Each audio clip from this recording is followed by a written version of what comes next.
আসসালামু আলাইকুম। জাহান এগ্রো ফার্মের পক্ষ থেকে সকলকে সুস্বাগতম, ধন্যবাদ। আমরা এবার বস্তার মাধ্যমে আদার চাষ প্রসেসিংই শুরু করলাম। আমাদের বস্তা রেডি হয়ে গেছে। আমরা মোটামুটি বস্তার ভিতরে সার, গোবর সার, বালি, মাটি, বিভিন্ন রকম রাসায়নিক সার মিক্স করে 15 দিন রেখে পলিথিন দিয়ে ঢেকে রেখে ওটা প্রসেসিং করে বস্তা ভরে আমরা বস্তা সাজিয়ে ফেলেছি।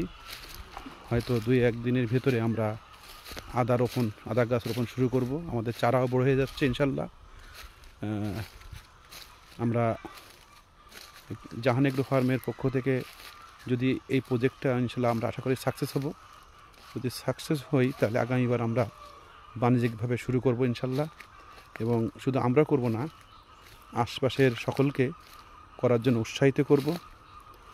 আপনারা আমাদের জন্য দোয়া করবেন।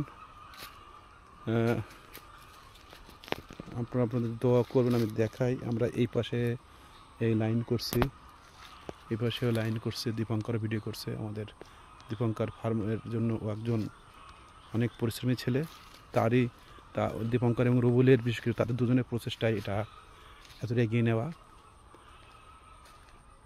আমরা আদা প্রসেসিং দেখাচ্ছি, আমরা মেটেরিয়ালও করছি। সেমভাবে মেটেরিয়ালের গাছ সব আমাদের শেড ছোঁয়া শুরু হয়ে গিয়েছে। আমরা যখন চারা লাগাবো আদার চারা, তখন আবার একবার আপনাদেরকে দেখাবো ইনশাল্লাহ। আপনারা আমাদের জন্য দোয়া করবেন এবং যদি ভালো লাগে আপনারা আমাদের লাইক এবং শেয়ার অবশ্যই আশা করতে পারি, কমেন্ট আশা করতে পারি। আজকে পর্যন্ত শেষ। আল্লাহ হাফেজ, ধন্যবাদ।